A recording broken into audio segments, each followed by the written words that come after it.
Guten Abend zusammen, herzlich willkommen. Willkommen bei uns. Ich freue mich, dass Sie da sind. Herzlich willkommen Ihnen allen. Dankeschön. Diese Woche ist der Streit um das Atomabkommen zwischen den USA und dem Iran eskaliert. Die USA verschärfen die Sanktionen gegen den Iran noch weiter und verlegen außerdem Flugzeugträger und Kampfjets in die Region. Iran stellt ein Ultimatum, und zwar uns. Wie gefährlich ist der Atomstreit für Europa? Fragen wir deshalb und begrüßen dazu den Vorsitzenden des Auswärtigen Ausschusses im Bundestag, Norbert Röttgen von der CDU. Bei uns der stellvertretende Fraktionsvorsitzende der FDP, Alexander Graf Lambsdorff. Die Islamwissenschaftlerin und Deutsch-Iranerin Katayun Amirpour. Die Politikberaterin und Deutsch-Israelin Melody Sucharewitsch und der Spitzenkandidat der Partei Die Linke für die Europawahl, Martin Schirdewan. Herzlich willkommen Ihnen allen. Ich freue mich, dass Sie da sind. Frau Sucharewitsch, Sie sind deutsche und israelische Staatsbürgerin. Sie leben die meiste Zeit in Israel. Das ist die Perspektive, aus der Sie auf den Konflikt schauen.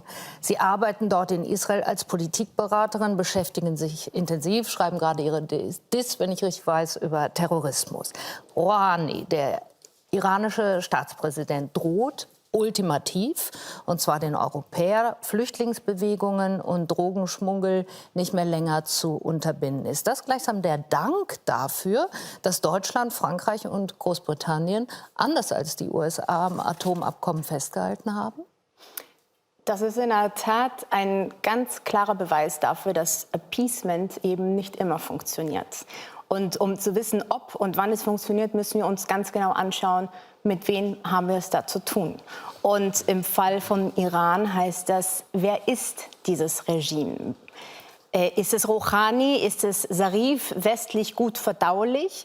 Oder sind es die Revolutionsgarden und die Ayatollahs, also Qasem al-Soleimani? Und dann müssen wir uns fragen, was will dieses Regime? Wollen Sie Frieden oder wollen Sie weiter Ihren Terror verbreiten? Wollen Sie sich um die eigene Bevölkerung kümmern und die Iraner stärken? Oder wollen Sie dafür sorgen, dass der Nahe Osten brennt und die fundamentalistische schiitische Ideologie verbreiten? Und ich glaube, dass wir langsam peu à peu die Antworten auf diese Fragen verstehen und deshalb auch zum Schluss kommen, dass das, was bisher lief, das Abkommen, keine Lösung war. Es muss entweder verbessert werden oder ganz abgeändert oder ganz abgebrochen werden. Aber so kann es nicht weitergehen. Das Ultimatum, nehmen Sie das ernst? Frage war ja, ist das gleichsam der Dank dafür, dass Deutschland, Frankreich und Großbritannien festgehalten haben an diesem Atomabkommen, von dem wir verstehen, dass Sie nicht davon begeistert sind? Genau das meine ich mit, das ist der Beweis dafür, dass die Appeasement-Politik nicht funktioniert hat. Im also Nahen Osten. Eindämmen und ja, aushalten.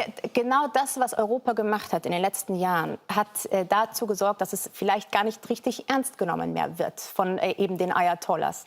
Und dass es Schwäche gezeigt hat, weil wer immer wieder einknickt und wer sich auch mit Wissen, dass der Iran weiter seine ballistischen Raketen ausbaut, im Wissen, dass der Iran weiter seinen Terror im gesamten Nahen Osten exportiert, dass der Iran weiter seine eigenen Menschen terrorisiert, Frauen steinigt, Kinder, Minderjährige hinrichtet, Baha'is exekutiert und so weiter, trotzdem einknickt und trotzdem schon nach dem Ausstieg letzten Jahr von Donald Trump gesagt hat, nu, Amerika, wir stehen zu Iran, hat wahrscheinlich genau die falsche Message gesendet, nämlich, dass der Iran sich das leisten kann und das Regime machen kann, was es möchte mit Europa.